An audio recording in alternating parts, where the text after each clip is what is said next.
Mr. Linda, purchasing a home is probably the most significant investment the vast majority of Americans will ever make.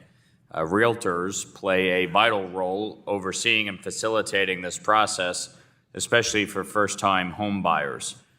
Do you believe that humans will continue to retain an important role within the entire transaction, or do you see AI playing a larger role as we move forward? Thank you for the important question. I shared in my opening remarks that from our research, we surveyed buyers, and they shared with us that over half of them actually cried during the process. That's how emotional and distraught and difficult the process is, and that's why we see the human as the centerpiece of the whole entire transaction.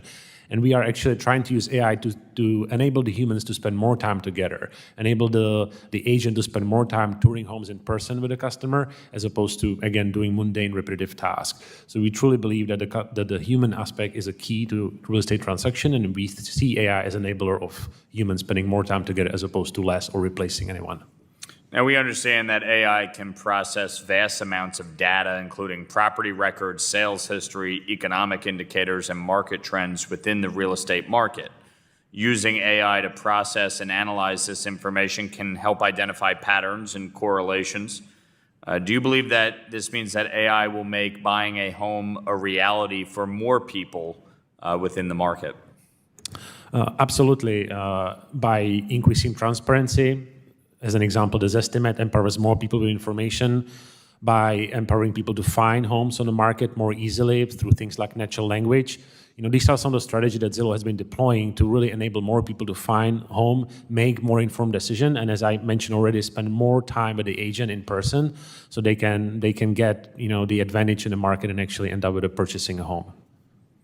So to that end, how is Zillow ensuring that AI-powered tools are developed and deployed responsibly to make searching for, renting, buying, or financing a home more equitable and transparent? Thank you for the question. We have several levels of things that we do. I will start by really putting fair housing and the existing regulation at the forefront of what we do, and kind of infusing it with what's needed to deploy AI responsibly. And we started doing that by putting publicly our principles and then following them in what we do.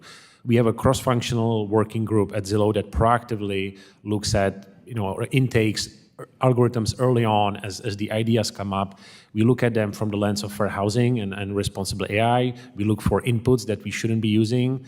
We think about the impact of the customer, define fairness metrics. We go through the audit, and every time a major new update to algorithm happens, we do it again, because every time algorithm changes, algorithm that was fair yesterday might be not fair tomorrow, and so this is a repetitive process. And we also come to places like this to share our experience, and we continue to work as we go forward. Mr. Zecca, according to your testimony, an estimated $3.1 trillion in illicit funds flowed through the global financial system in 2023, and last year alone, losses from fraud totaled $485.6 billion globally. How has NASDAQ used machine learning to address illicit activity?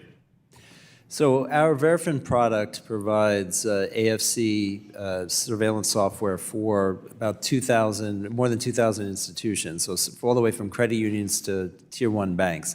And in that context, what they're trying to do is put together the various pieces to develop cases. And some of the data will be within their own systems. Some, frankly, will be on the internet when you're trying to figure out whether a person's name whether they have a connection with another individual. AI is a game changer in trying to connect those dots, and having the compliance departments, who are stretched with a lot of different responsibilities, have them focus on the most likely cases and avoid the false positives. And so we're seeing a significant increase in efficiency, and I think over time that will even increase. But as is often the case when new technologies emerge, criminals are also using them to develop new and more sophisticated financial crime strategies. So from that end of it, what is NASDAQ doing to out-innovate the bad actors, if you will? Well, we're working with our clients on their use cases. I do think your question raises two important points. One is, I think most institutions would say we would like a stronger feedback loop with the government on what when we do our suspicious activity reports, which ones are the most useful. And that, while there is feedback, I think that's an area where people would want more. And the second is clarity on the expectations of the regulatory requirements. You know, if you're fighting crime, the level of explainability that you may be able to accomplish, maybe that's less important than trying to stay up with the criminal. So I think that's another piece that regulators will need to weigh in on. Thank you. I'd like to thank our witnesses for their testimony today and for your patience this morning. Without objection, all members will have 5 legislative days within which to submit additional written questions for the witnesses to the chair. I will forward those questions to the witnesses for their response. I ask our witnesses to please respond as promptly as you can. With that, this hearing is adjourned.